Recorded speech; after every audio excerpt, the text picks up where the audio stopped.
नमस्कार। सम्पूर्ण सामाजिक कर्ता लगायत विभिन्न क्षेत्रमा रहनुभएका सम्पूर्ण नेपाली दाजुभाइ तथा दिदीबहिनीलाई म बालकृष्ण लामिछाने यहाँहरूलाई धन्यवाद दिन चाहन्छु। जहाँ सामाजिक सञ्जाल मार्फत विश्वभर नेपालीहरू कहाँ सन्देश पुगाउनुहुन्छ घर दैलोमा र उहाँलाई एउटा हिम्मतशील र एउटा संवेदन बनाउन चाहनुहुन्छ, जसले चाहिँ नेपालमा नेपालको अभियान लगायत विभिन्न राष्ट्रप्रेमीको नाममा जुन देशमा भएको आतंकवादको सिर्जना भइरहेको छ, जहाँ नेपालमा नेपालीहरू सुरक्षित नभएको लगायत विश्वभर कोरोनाको महामारीमा यस्तो कठोर निर्णय लगायत नेपाललाई हेपा प्रविधि भइरहेको छ। तपाईले एउटा म जानकारी गराउन चाहन्छु। एउटा घरमा एउटा बाउ घरको गार्जियन भनौं मूल मान्छे यदि सही भएन भनेपछि उसले आफ्नो छोराछोरीको जिम्मेवारी पूरा गर्न सक्दैन भने त्यसलाई बाउ बन्न अधिकार छैन।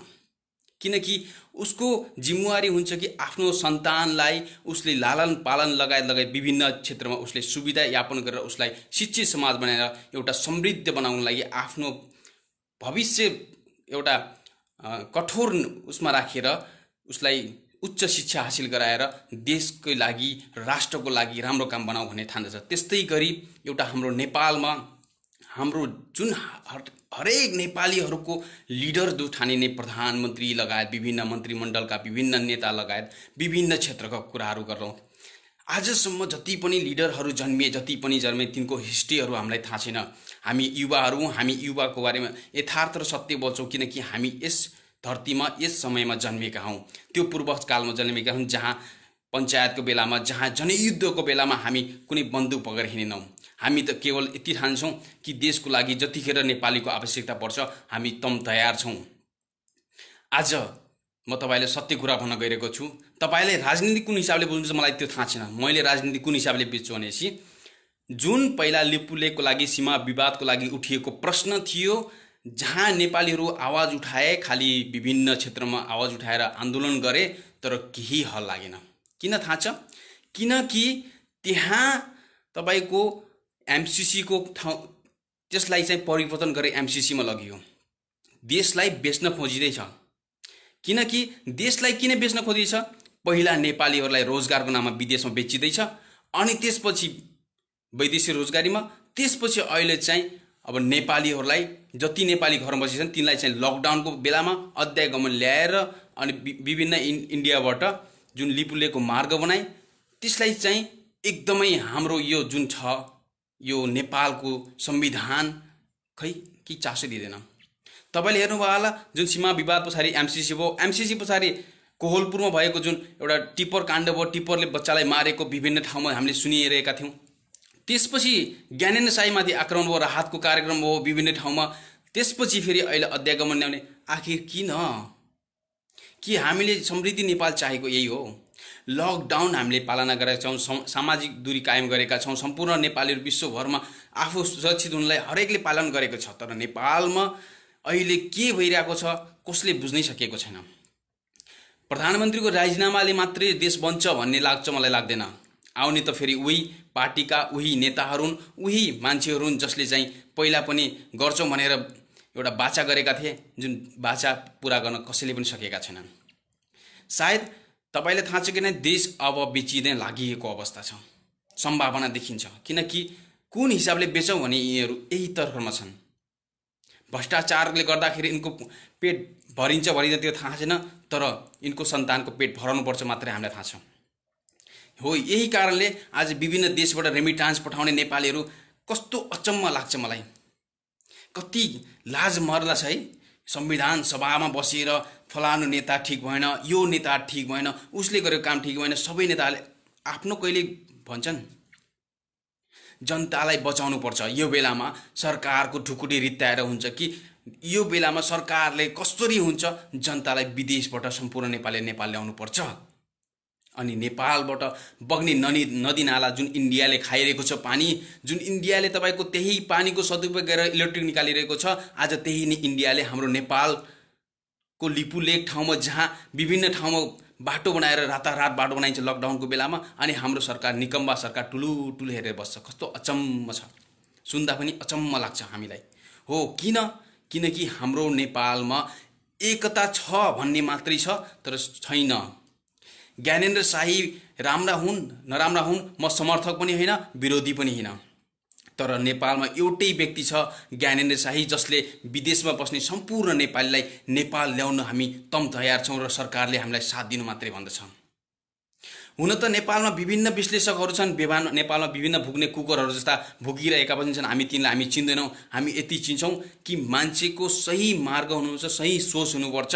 नेपाल र नेपाली अभियान, नेपाल बचाऊ, नेपालको लागि लडौँ। नेपाललाई वीर पुर्खाहरूको रगत अहिले पनि हाम्रो नसा नसामा दौडिरहेको छ। किनकि होला बुद्धि हामीमा कम होला, किनकि हामीलाई उच्च शिक्षा दिएन होला, हो हामीमा क्षमता छैन होला, हामीलाई किनकि सामग्रीहरू दिएन होला, हो हामीमा एउटा हिम्मत छैन होला, जुन हाम्रो परिस्थिति पारिवारिकले एउटा ऋण एउटा यो करले कारणले गर्दा हामी परिबन्धनमा पर्यौँ होला। तर हाम्रो रगतमा अहिले पनि नसा नसामा त्यही गोर्खालीहरूको खुन बगेको छ, जहाँ गोर्खा भन्ने बित्तिकै विश्व काप्ने गर्दथ्यौँ। अङ्ग्रेजहरूलाई झुक्न सिकाएको नेपालीहरू आज प्रत्येक देशमा बाध्य छ, विवश छ कि ऊ गुलामी जस्तै भएर जिउनु परेको छ भने स्वतन्त्रता नेपाली खै, स्वतन्त्रता देश खै। यही हो नेपालीले चाहेको संविधान बनाएको, यही हो के अरे 17,000 मारेको, यही हो जुन जनयुद्ध सञ्चालन गरेर जनयुद्धलाई खत्म गरेर राजा फ्यालेको, यही हो पञ्चायत फ्यालेको, यही हो राणा शासन फ्यालेको। मलाई त कदापि लाग्दैन कोही नेता एउटा नेता म सही छु, मेरो सम्पत्ति शुद्धिकरण गर्नुहोस्, मैले आजसम्म गरेका काम यति यति हेर्नुहोस्, टिप्पणी यदि भएछ भने राजीनामा दिन्छु भनेर जन्मिएका आजसम्म सायद राष्ट्र र देशभक्ति कोही पनि छैनन् होला। यदि छन् भनेपछि सम्पत्ति शुद्धिकरण गराऊ, नेपालीलाई ल्याउने कोसिस गर, नेपालीलाई कहाँबाट हुन्छ नेपालमा फिर्ता गर्ने कोसिस गर। क्वारेन्टाइन होइन जङ्गलमा बसाइदियो, बरु जङ्गलमा हामी 1-1 मिटरको दूरीमा बस्न तयार छौँ, 15 दिन होइन 1 महिना बस्न तयार छौँ, खान र बस्न देऊ, बस त्यति भए पुग्छ। क्वारेन्टाइन मात्रै होइन, तर नेपालीलाई ल्याउन सक्ने कसैको हिम्मतै छैन आजसम्म। यस्तो हिम्मत नभएका मान्छेहरू राजनीतिमा किन प्रवेश गर्नु, त्यो जनताको नजरमा छारो किन हाल्नु र सीमा विवादलाई किन नटुङ्गाउन सक्नु, तार जाली लगाउन नसक्नु। हो सम्पूर्ण नेपालीलाई विदेशबाट सम्पूर्ण नेपालीलाई नेपाल ल्याऊ, हामी श्रम गर्छौँ, हाम्रो देश सीमाको लागि हामी लड्छौँ। हरेक नेपालीहरू ढुङ्गा मुरा बोकेर हुन्छ कि हाम्रो सीमा जोगाउँछौँ। यदि सक्दैनौ भनेपछि, तर सक्दैनौ तिमीहरू भनेपछि राजीनामा दिएर मात्रै हुँदैन, युवाहरूको हातमा हस्तान्तरण गरिदियो। कुन संविधानलाई खारेज गरिदेऊ कि संविधानलाई पालन गरेपछि नियम कानुनको लागि युवाहरूलाई राखिदेऊ, प्रधानमन्त्रीको लागि, अर्थमन्त्रीको लागि, अनि परराष्ट्र मन्त्रालयको लागि लगायत विभिन्न राजदूतावासमा खडा गरिदेऊ। होइन भने तिमीहरूको सरकारले हाम्रो प्रत्येक नेपालीको घरमा चुलो त बल्ला, तर त्यहाँ पकाउने नुन तरकारी किन्नलाई हामीलाई अर्काको अगाडि झुक्नुपर्छ। हाम्रै हिमालयको देशबाट बग्ने पवित्र पानी इन्डियामा बगेर जान्छ। यदि इन्डियाले तेल नाका रोकिदिन्छ, यदि विभिन्न कुराहरू नुन विभिन्न खाद्यान्न कुरा रोकिदिन्छ, विषादीहरू रोकिदिन्छ, हाम्रै नेपाली दाजुभाइले घर जान रोकिदिन्छ भनेपछि त्यो हामीलाई सुगौली सन्धि खारेज गर्नलाई के गर्नुपर्छ त्यो आइडिया सोचौँ न। त्यो आइडिया कसरी हुन्छ भनेपछि त्यो आइडिया ल्याउनलाई हाम्रो देश समृद्धि हुनुपर्छ। हामीले गुमेका राज्यहरू सिक्किम, दार्जिलिङ लगायत विभिन्न देशका गुमेका राज्यहरू फिर्ता ल्याउन सक्नुपर्दछ। ग्रेटर नेपालमा लेखिएका त्यो नक्सा मात्र हामीले त्यो हेरेर हामी चित्त बुझाउँदैनौँ, हामी ल्याउनेछौँ भन्ने एउटा हिम्मत राख्दछौँ। तर पनि हाम्रो नेपालमा कस्तो छ भनेपछि एउटा व्यक्ति कोही अगाडि बढ्छ, केही राम्रा कुराहरू गर्छ भने त्यसको कुरा काट्ने र त्यसलाई लज्जित बनाउने, त्यसको भिडियो भाइरल गर्ने, अडियो सार्वजनिक गर्ने, उसको जिन्दगी उसको परिवारलाई एउटा तनाव दिने, यस्तो पनि हो एउटा नैतिकता, यस्तो पनि हो मानवता। मानवता के हो? मानवता के हो? आफूलाई आत्मसार गर, तिमी कुन घरमा जन्मेका थियौ, कस्तो घरबाट आएका थियौ, तिमी याद गरिराख। हामी त्यही घरबाट हुर्केका हौँ जहाँ नेपाल आमा अहिलेसम्म रोइरहेकी छिन्। कतिले सतीले सराबेको भन्छ, कतिले सती नभएर शक्तिको भएको देश लुट्न खोजिरहेछ भन्छ। हामी त्योमा विश्वास गर्दैनौँ, हामी यथार्थ र सत्यमा विश्वास गर्छौँ। यथार्थ के छ भनेपछि नेपालीको लागि कोही नेताहरू अगाडि बढ्छन् जस्तो मलाई लाग्दैन। संविधान सभा हलभित्र बसेको बैठकले हाम्रो टुङ्गो लगाउँछ भन्ने जस्तो लाग्दैन। सर्वोच्चले गरेको फैसलालाई हामी नेपालीलाई सायद नेपालमा ल्याउँछ भन्ने हामीलाई विश्वास लाग्दैन।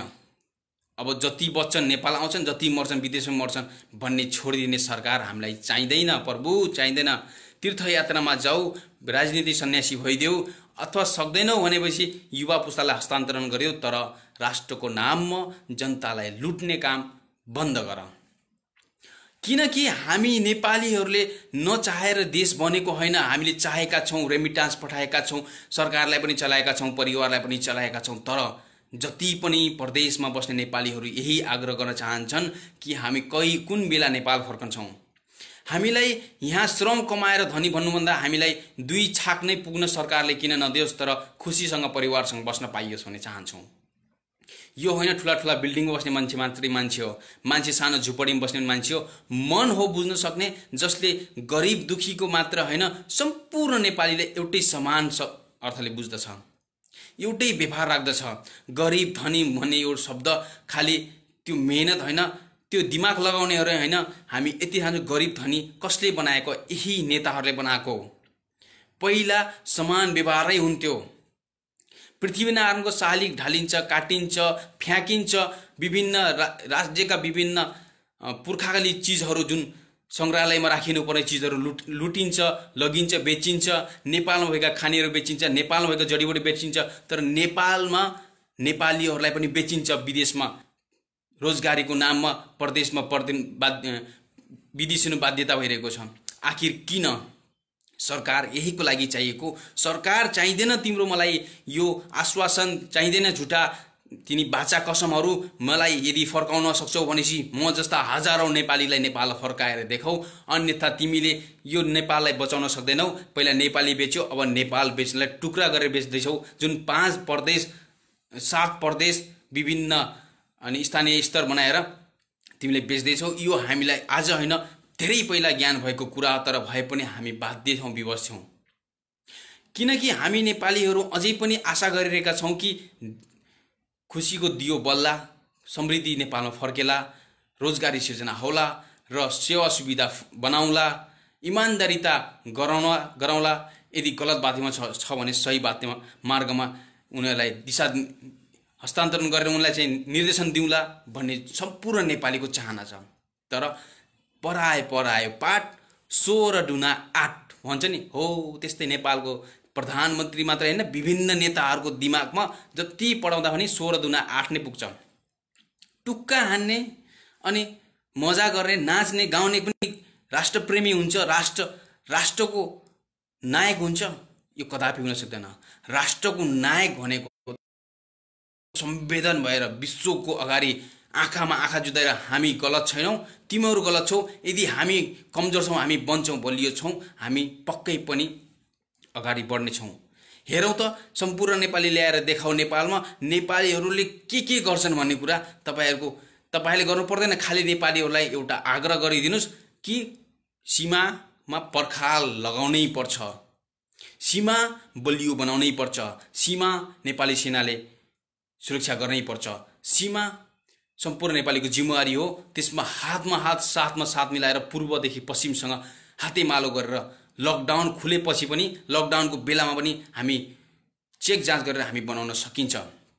तर जुन नेपालबाट बग्ने नदीको सदुपयोग गर्दै आएको भारतले बारम्बार नेपालीलाई यस्तो बनाएको छ नि कि हामी त भोग्नेलाई थाहा छ। हेर्नुस् के भन्छन्, हामीलाई गोली मारिदिनुस्, बरु हामी बोर्डरसम्म गएर मर्न पनि तयार छौं, तर हामी हाम्रो देश फर्किन चाहन्छौं भन्दाखेरि आज हाम्रो देश फर्कन नदिने कस्तो निकम्बा सरकार छ।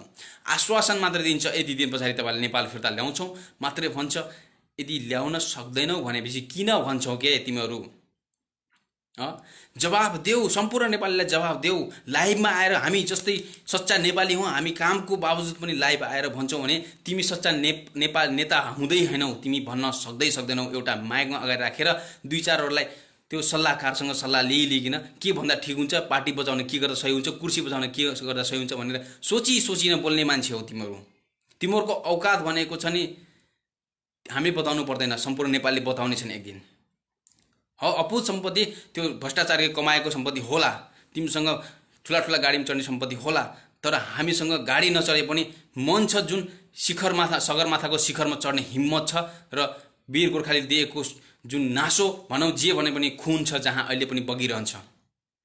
त्यो चाहेर तिमीले परिवर्तन गर्न सक्दैनौ। जहाँ रहे पनि नेपालीहरू कहिल्यै पछाडि हट्दैनन्। खाली यति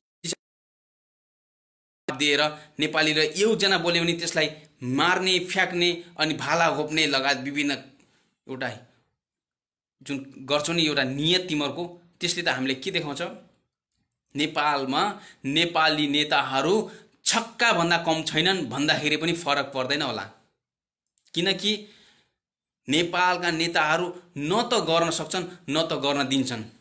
बीचमा अड्काइराख्ने मुलुक न चाइनाको हुन दिन्छन् न इन्डियाको हुन दिन्छन्। नेपाल सुरक्षित आफै छैनन्। दुईतिर लुट, अमेरिकाबाट एमसिसी ल्याएर लुट।